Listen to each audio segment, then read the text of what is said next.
Things Fall Apart by Chinua Achebe. Part 1, Chapter 9. For the first time in 3 nights, Okonkwo slept. He woke up once in the middle of the night and his mind went back to the past 3 days without making him feel uneasy. He began to wonder why he had felt uneasy at all.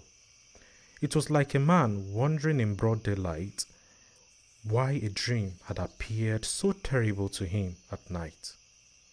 He stretched himself and scratched his thigh where a mosquito had bitten him as he slept. Another one was wailing near his right ear. He slapped the ear and hoped he had killed it.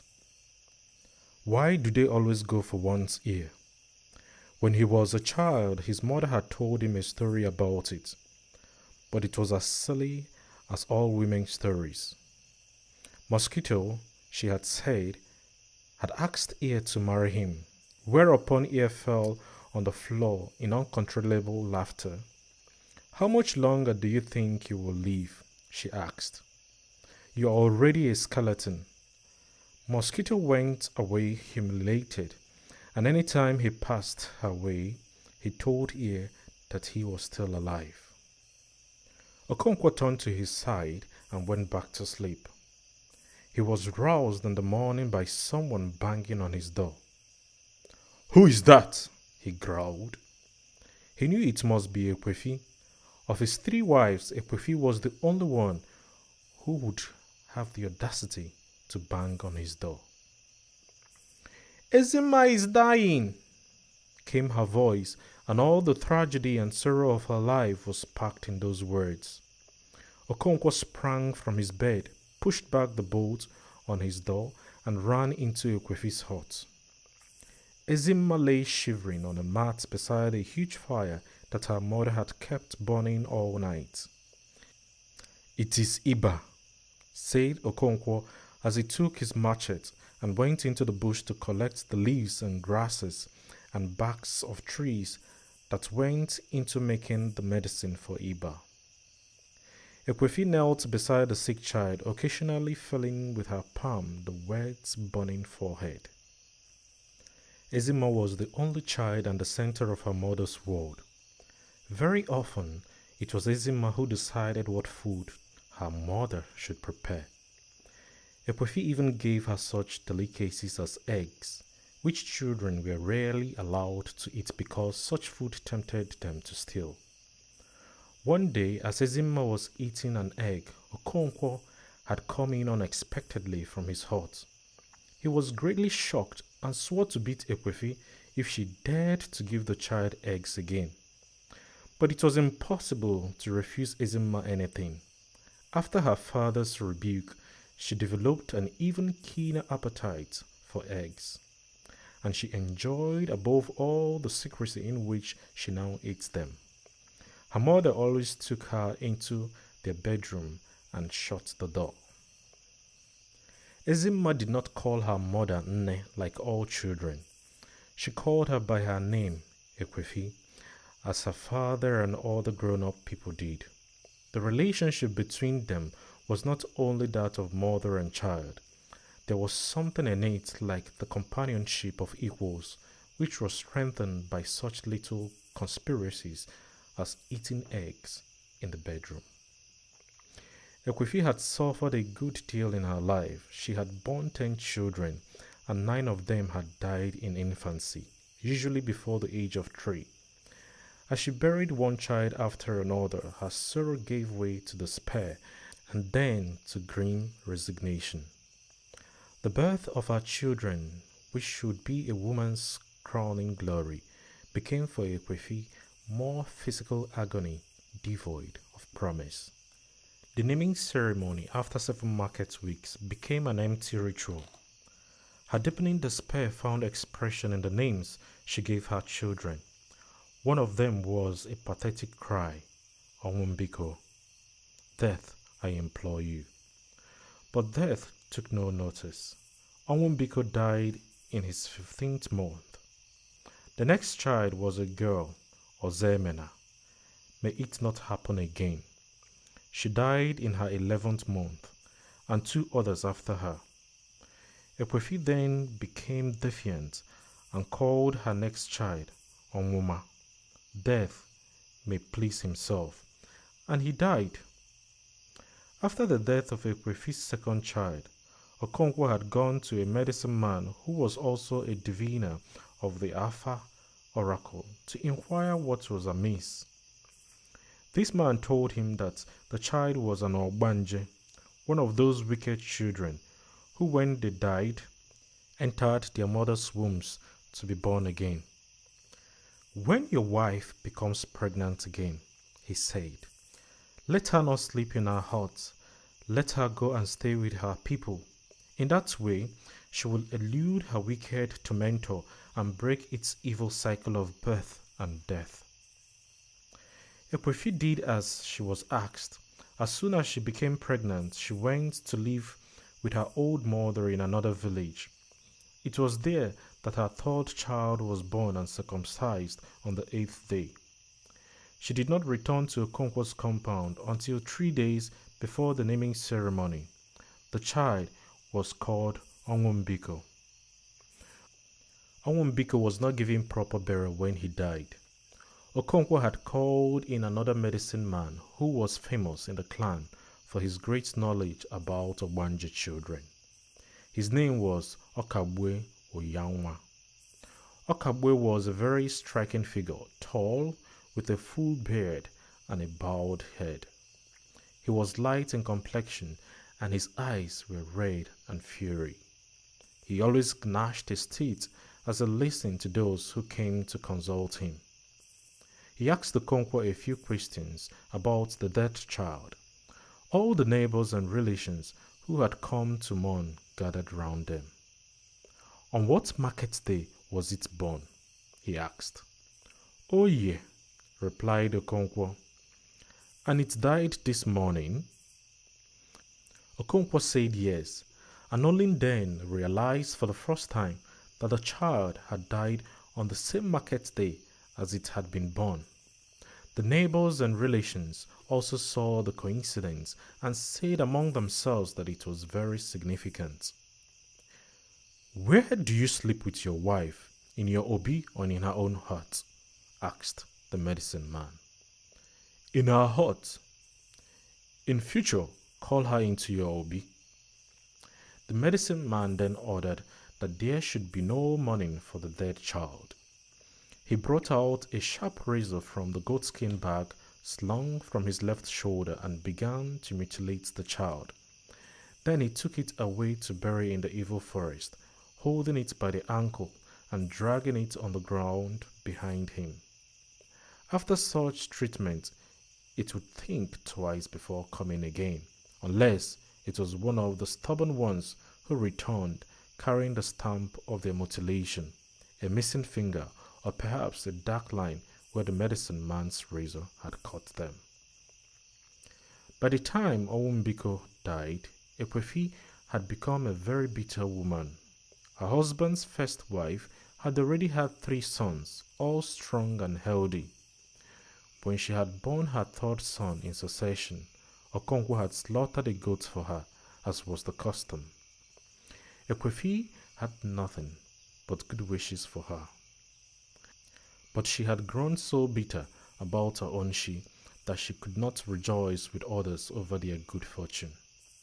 And so, on the day that Nwoye's mother celebrated the birth of her 3 sons with feasting and music, Ekwefi was the only person in the happy company who went about with a cloud on her brow. Her husband's wife took this for malevolence, as husband's wife were wont to.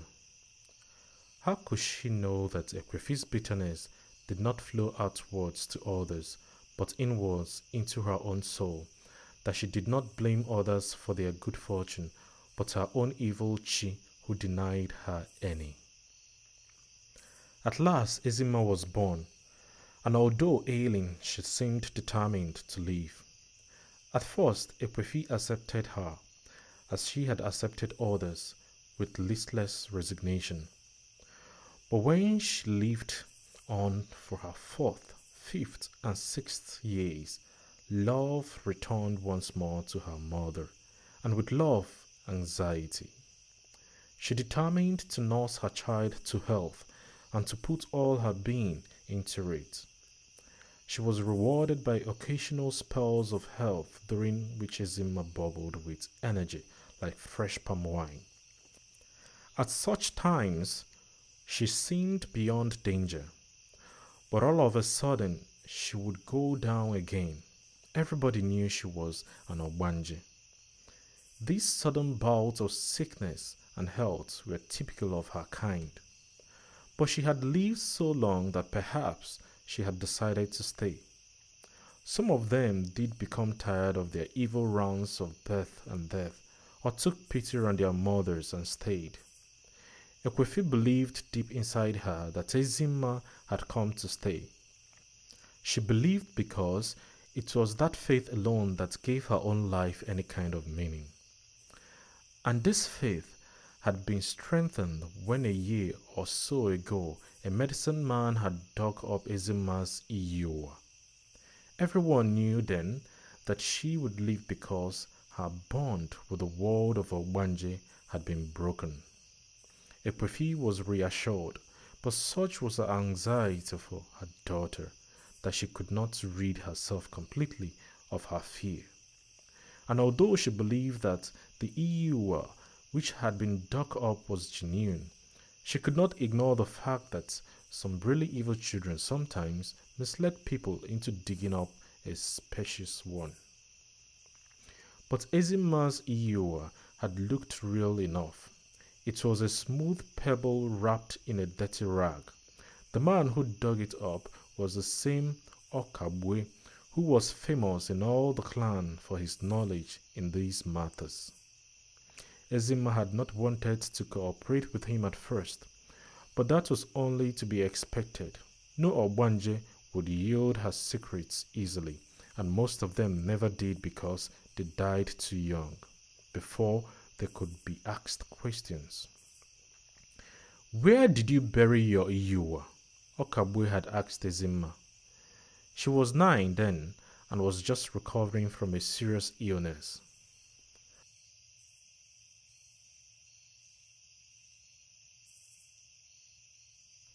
"What is iyi-uwa?" she asked in return. "You know what it is. You buried it in the ground somewhere so that you can die and return again to torment your mother." Ezinma looked at her mother, whose eyes, sad and pleading, were fixed on her. "Answer the question at once," roared Okonkwo, who stood beside her. All the family were there, and some of the neighbors too. "Leave her to me," the medicine man told Okonkwo in a cool, confident voice. He turned again to Ezinma. "Where did you bury your iyi-uwa?" "Where they bury children," she replied, and the quiet spectators murmured to themselves. "Come along then and show me the spot," said the medicine man. The crowd set out with Ezinma leading the way and Okabwe following closely behind her. Okonkwo came next and Ekwefi followed him. When she came to the main road, Ezinma turned left as if she was going to the stream. "But you said it was where they bury children," asked the medicine man. "No," said Ezinma, whose feeling of importance was manifest in her sprightly walk. She sometimes broke into a run and stopped again suddenly. The crowd followed her silently. Women and children returning from the stream with pots of water on their heads wondered what was happening until they saw Okabwe and guessed that it must be something to do with Ogbanje. And they all knew Ekwefi and her daughter very well. When she got to the big Odala tree, Ezinma turned left into the bush and the crowd followed her. Because of her size, she made her way through trees and creepers more quickly than her followers. The bush was alive with the thread of feet on dry leaves and sticks and the moving aside of 3 branches. Ezinma went deeper and deeper and the crowd went with her. Then she suddenly turned round and began to walk back to the road. Everybody stood to let her pass and then followed after her. "If you bring us all this way for nothing, I shall beat sense into you," Okonkwo threatened. "I have told you to let her alone. I know how to deal with them," said Okabwe.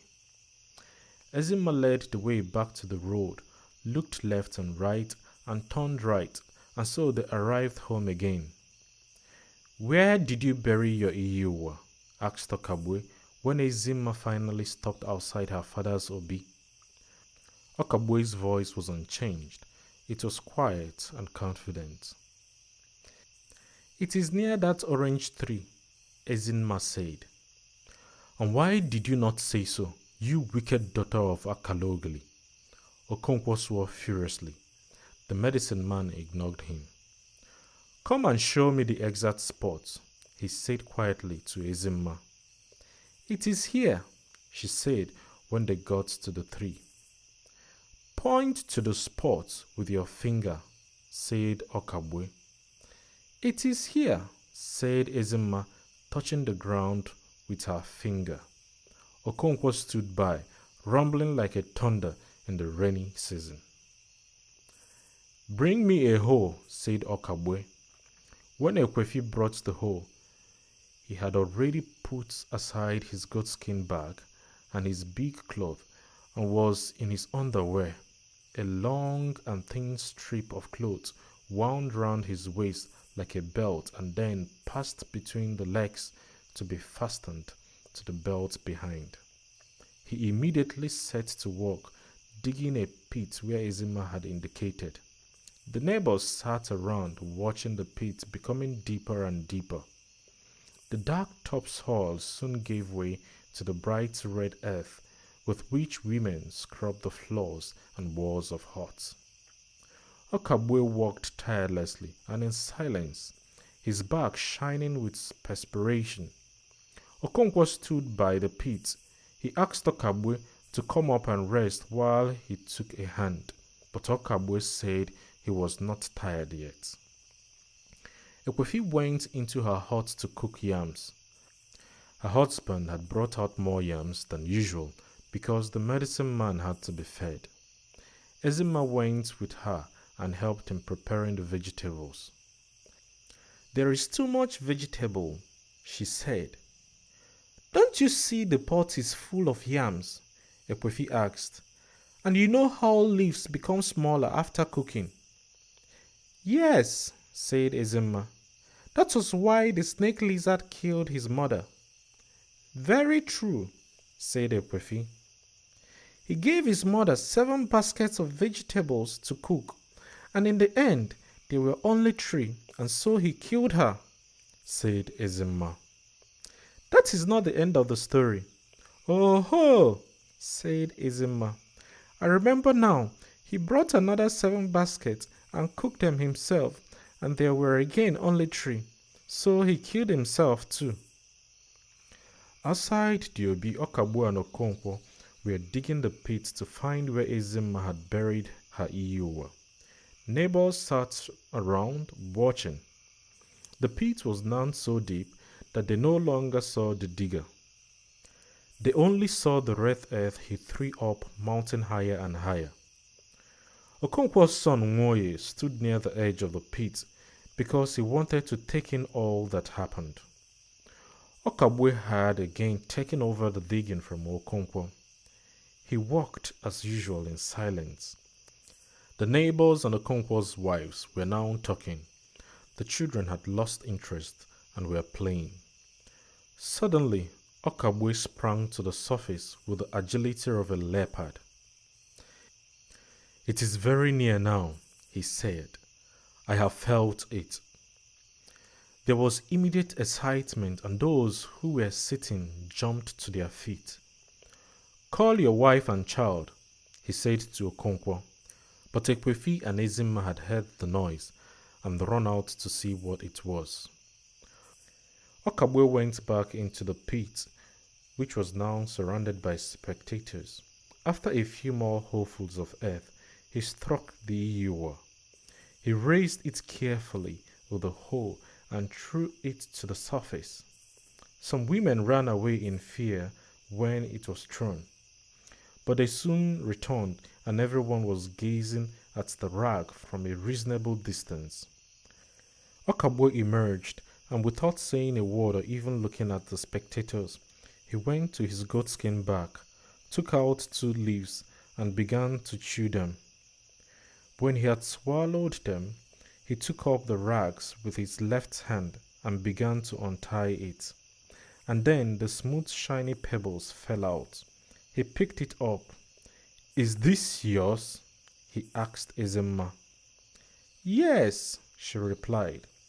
All the women shouted with joy because Ekwefi's troubles were at last ended. All this had happened more than a year ago, and Ezinma had not been ill since. And then suddenly she had begun to shiver in the night. Ekwefi brought her to the fireplace, spread her mat on the floor, and built a fire. But she had got worse and worse. As she knelt by her, feeling with her palm the wet, burning forehead, she prayed 1,000 times, although her husband's wife were saying that it was nothing more than Iba. She did not hear them. Okonkwo returned from the bush, carrying on his left shoulder a large bundle of grasses and leaves, roots and barks of medicinal trees and shrubs. He went into Ekwefi's hut, put down his load and sat down. "Get me a pot," he said, "and leave the child alone." Ekwefi went to bring the pot, and Okonkwo selected the best from the bundles, in their due proportions, and cut them up. He put them in the pot, and Ekwefi poured in some water. "Is that enough?" she asked when she had poured in about half of the water in the bowl. "A little more." "I said a little. Are you deaf?" Okonkwo roared at her. She set the pot on the fire, and Okonkwo took up his machete to return to his obi. "You must watch the pot carefully," he said as he went, "and do not allow it to boil over. If it does, its power will be gone."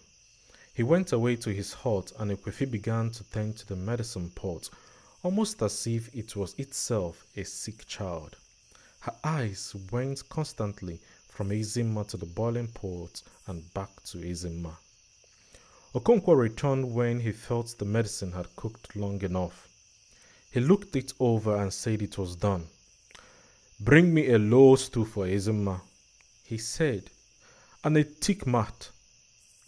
He took down the pot from the fire and placed it in front of the stool. He then roused Ezinma and placed her on the stool astride the steaming pot. The thick mat was thrown over both. Ezinma struggled to escape from the choking and overpowering steam, but she was held down. She started to cry. When the mat was at last removed, she was drenched in perspiration. Ekwefi mopped her with a piece of cloth, and she lay down on a dry mat and was soon asleep.